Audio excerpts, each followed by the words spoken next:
Hello there, Quicksilver Slash coming at you with a World of Warships replay today.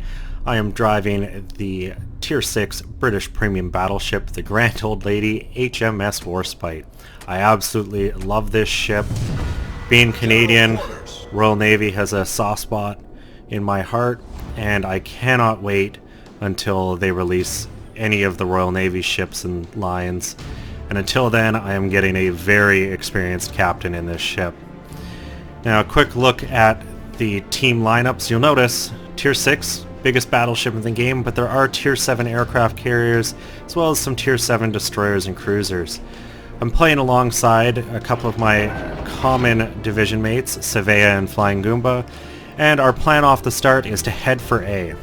I'm asking our friendly aircraft carrier for air cover because the Warspite does not have particularly good anti-air for her tier. Unfortunately, RCV is entirely attack. So Flying Goomba and the Furitaka behind me are going to try to stick close and provide some AA support.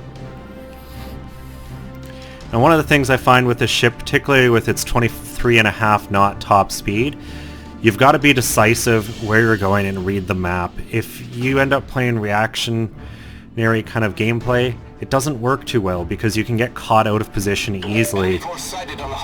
But pretty easy choice to just go straight for a cap and push into it off the start.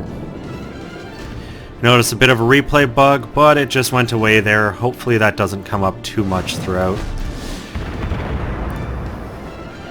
Now, the Warspite does make up for her slow speed with the biggest guns in her tier, 381 millimeters. They're incredibly accurate, but she's only got 8 of them. But that does not stop me from putting a solid 8,600 damage into that enemy New York, and with some torpedoes spotted, I start to slow up. And dodging torpedoes is something this ship does very well. It has a 14.2 second rudder time, 550 meter turning radius. You throw the engines into a stern, rudder hard over, you can dodge torps from incredibly close ranges, unlike Rick Rollin Rickover, or Mayhan, who just drove into a set of torps that were spotted forever. Like, I can't believe he wasn't paying attention. Now, the Warspite is also bristling with some pretty competent secondary batteries. I've upgraded mine, have the advanced fire training captain skill, and I'm running the secondary module to boost their range a further 20%. I like these for 2 reasons: boosts my secondary range, but also improves my overall AA rating, and allows me to contend some with aircraft carriers, which otherwise I feel I couldn't. So we have Russian Giga Whales and an Aoba over here, 10 kilometers away, showing his broadside, and these are shots that the Warspite just not miss. Follow the rounds in there, and bam, 24,000 damage. One volley, and that is the reason I love this ship. Her guns may be limited to 16.3 kilometers, but you get anything inside of that gun range, and with a well-placed shot, you can wreck them. So I'm continuing to track that Aoba. I don't want them getting away with that kind of health. So I follow over, put a shot in.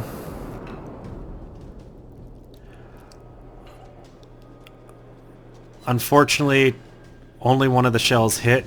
That Aoba turns, dodging most of them. And then a couple more end up overpenning. So I don't get to kill her, but a friendly finishes her off. So next on my list is this Tier 7 cruiser. And the Pensacola can be pretty trolly from the front with that very narrow bow. You'd be surprised how much deflects off her. But gives me the side of the ship, and at, once again, 10 kilometers, not a shot I'm missing, and boom. 2 citadels, devastating strike, that ship is gone. Meanwhile, my 2 division mates are dodging some torps that Hatsuharu put in the water, and they're going to make quick work of him. The Bugioni, those 155mm rapid-firing guns, it is built to kill destroyers. So I'm turning off, just in case they put torps in the water in my direction, and also getting ready to put some fire into this New York. See, I turned a little too far, and those 700-ton turrets are a little slow to turn, but get a nice solid shot in. The New York eats a couple more friendly torps, that destroyer that he just killed. And my secondaries are going to start working on him. Slowly chipping away at that remaining 3,400 health. But I'm not going to be patient and give him a chance to shoot me again.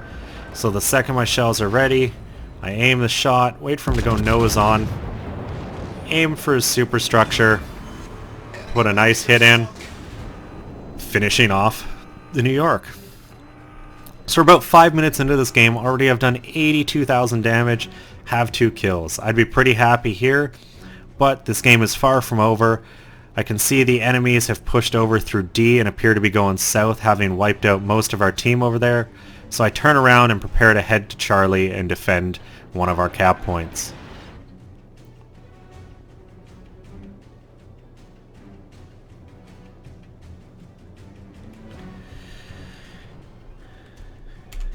And while we have a moment, just look how beautiful this ship is. See all those secondary guns.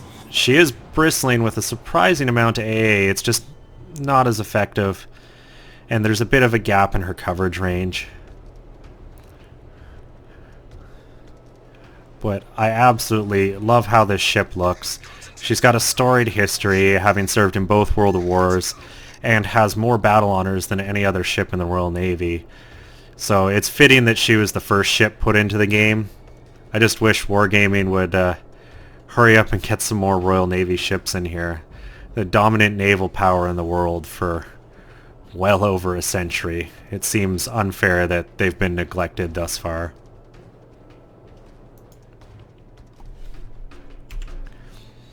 But getting back to the game, you can see enemy Arizonas pushing down to sea, have at least one destroyer right in the middle of the map.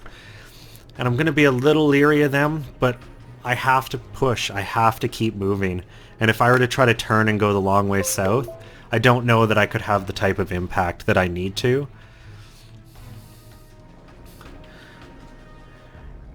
And right now I've spotted that Königsberg on 1,000 health. I put my spotting plane in the air, hoping to get a shot in on him. Because if I can remove one ship, even the odds a little, why not? So I take a shot. You know, it's not showing that I'm going to clip the mountain until that last second when I've fired. And unfortunately, all but one round ends up clipping in. Or sorry, all but 2 rounds clip into that hill, and the 2 that do clear seem to go quite long.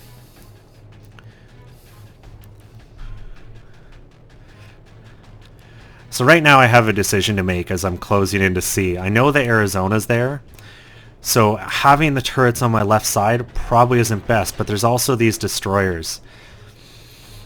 So if my plan is to turn to the right once I move into sea, put my nose into that Arizona, and I'm not sure that having my guns on the left side of the ship is best, but with these destroyers I can't really sacrifice not having them ready. And I managed to put 1 shell in, and the secondaries finish that DD off.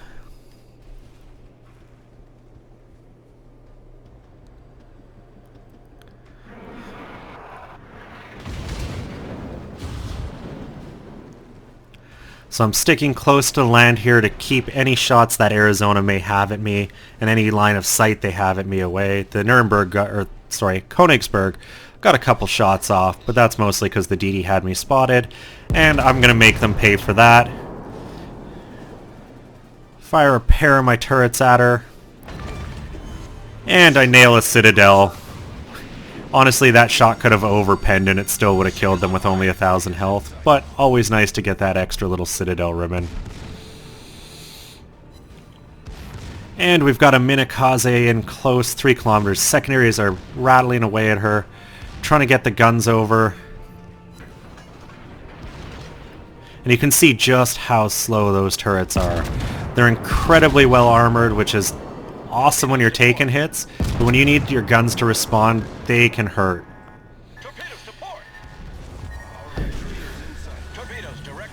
And I'm gonna end up eating a couple torps here. I knew they would be in the water, but at 4 kilometers it was hard to dodge. And I'm lucky that my secondaries finished her off. So it's right about now that I decide, you know what? 10,000 hit points, that Arizona's on 35,000. It's time to go to ramming stations. You know, go down in a blaze of glory and honor. So I make a line straight at the Arizona, keep my armor towards her, and just try to keep those front 2 batteries firing. And it looks like so far the Arizona hasn't really become aware of my plan. Get another big hit into her, and you can see I'm turning in for the ram. But it's right about now my ally Flying Goomba ends up shooting me, but also telling me, no man, back off, I've got torps in the water, they're dead. So I throw the engines into reverse, hard rudder over, and you can see how quickly she loses speed. And I managed to just avoid the ram. And I'm letting Flying Goomba put the damage in. He gets the torps into the water. I'm just going to continue following this Arizona and try to get damage in. Rounding out my game with a high caliber and Confederate right there. And you can see those very fast, deadly Russian torps. May only be 4 kilometers, but if you get someone 4 kilometers away, you can pretty much guarantee they are dead.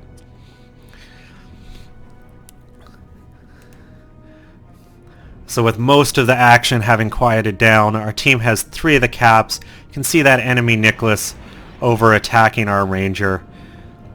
Ranger's probably lost, but this game is in the bag for us. I really thought this was a great performance. I had a lot of fun during it, you know.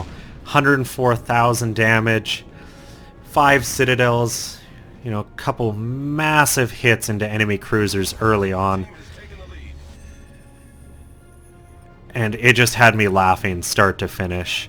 And so were my division mates. They had some incredible torpedo dodges throughout this that I wasn't really able to focus on because I was busy, you know, unloading the guns at enemies that just kept coming one by one. And I think that's why I managed to have such a good game.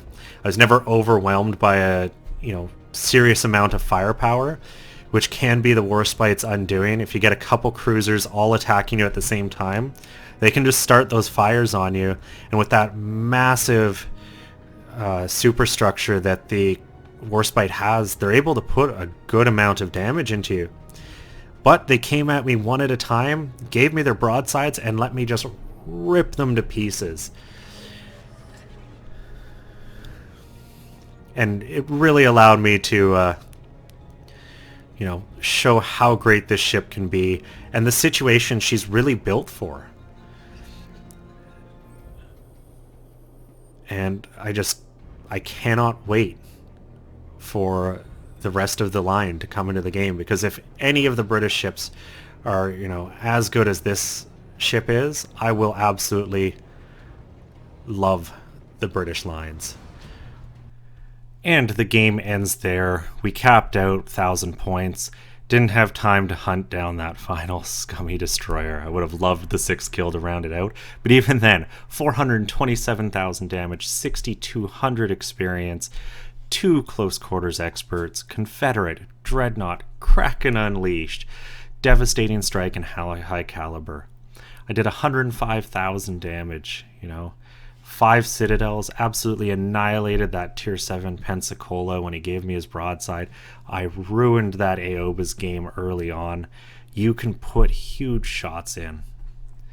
It should come as no surprise, top of team with over 2,000 experience. Flying Goomba in 2nd, and Savea rounding out our division, raking in 5th. Our division really helped carry this battle for our team. And just look at that nice spread of damage. 21,000 to the Pensacola, 21,000 to a New York. A lot less to those 2 destroyers that came around the corner to me, but still got damage into them, and a lot out of my secondaries, which I am building the Warspite towards. I've got advanced fire training, secondary range is boosted, and they really help out in those situations where you've got a destroyer on, you know, 500-600 health, and you just can't fire the main batteries. And just another reason I love the Grand Old Lady is look at that money and experience. Over 7,000 experience for the commander of this. When the Royal Navy lines finally come into World of Warships, I'm going to have an amazing captain ready to drop right into a ship. I'd like to thank you for watching, and I'll have another video for you guys tomorrow.